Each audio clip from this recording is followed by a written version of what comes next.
landed as in a toast. Hi, ano ba yan? Kaka-retouch ko lang eh. Ay, naku, ito na. So, ladies and gentlemen, please sit back, relax, and prepare your tissue. So, before anything else, I just want to say na ate, I'm so proud of the woman you've become. So, you deserve a love that feels like home, steady, patient, and kind. And today, I see that in the way he looks at you. Yes, naman. So, alam mo, Therese, when I was about to write my speech,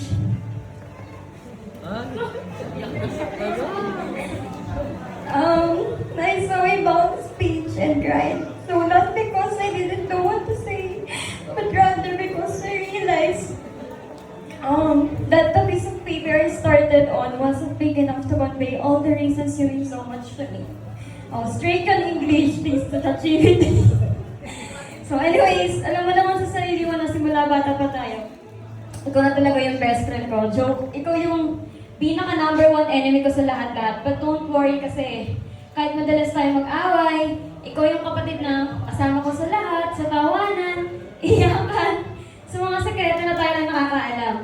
So you were my protector, my teacher, and sometimes even my second mom. I remember nung times na bago ko pumasok ng school, ganyan, nung college, minsan gigising ako ng 3 a.m. Tapos nagugulat ako yung from second floor namin, nagugulat ako parang may usok. Ngayon pala, nagprepare siya ng food for me. So, hindi niya ako inahayaan na hinahayaan na pumasok ng school na walang laman yung tiyan ko. So, ayun, thank you. Then, yun pala, yung pinagluto mo ako. Pinagluto mo ako ng agahan. Then, bago siya pumasok sa work na sasabihin pa niya, Bebe, tinabi ako na food for dinner, itago mo, baka ubusan ni Biba. Baka kala mo, puro maganda nang sasabihin ko dyan ha. Kala mo lang, laglagan na to. Hindi, pero hindi mo lang alam kung gaano kita na-appreciate as my ate. Proud din ako sa sarili ko na may ganito akong kapatid, very loving and caring. So, you taught me how to be strong and how to stand up for myself, especially against those people who opposed me and became my barriers to my future success. So minsan, ayaw ko na nang ikwento sa'yo kasi sasabihin mo, sino yung mga yan? Anong FB niyan? Anong email niyan? Susugutin ko. Opo, nanunubod yan kung di ko na. So, pero alam mo, Te, kahit madalas tayo mag-away, kahit pareho tayo matikas ng ulo, kahit mas favorite ako ni Mama. Ikaw naman yung favorite kong kapatid. O pagbigan, kasal niya. So, at the end of the day, ikaw pa rin yung isa sa unang tinatakbuhan because you never judged me for what happened because you simply understood me as your little sister. And now, seeing you here about to start this new chapter of your life, I feel mixed of emotion kasi masaya ako sobra na you found your perfect step, si Kuya Stephen, to be with you forever. But at the same time, ang konting karot sa puso ko kasi because dati I grew up with now is building your own family. Ang isipon ako. Sorry.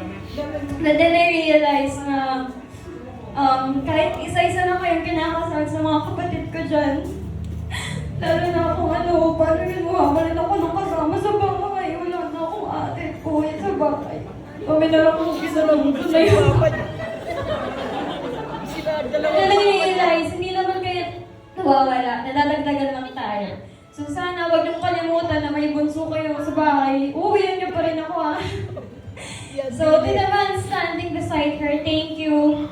Thank you for loving my sister the way she deserves to be loved. So thank you for choosing her ng buong buo na walang takot, kaba, pag-aalindangan at pagdududa.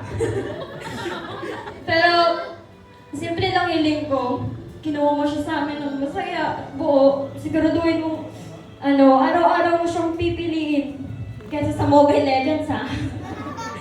Basta alagaan mo siya.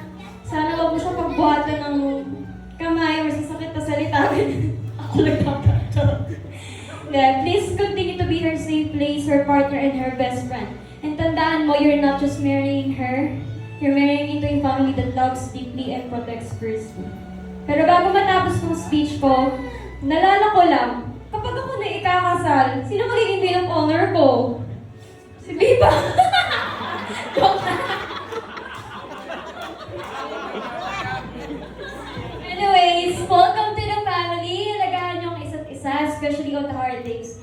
Pero bago mag-toast, may prepare kami ni Gab na game. Lahat ng masasalo niya ng cash sa inyo na, pero kapag nahulog sa sahig, bawal niyo nang kunin.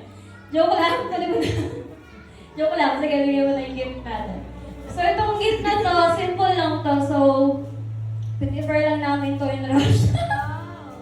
Ayan, so, ayun. To the both of you,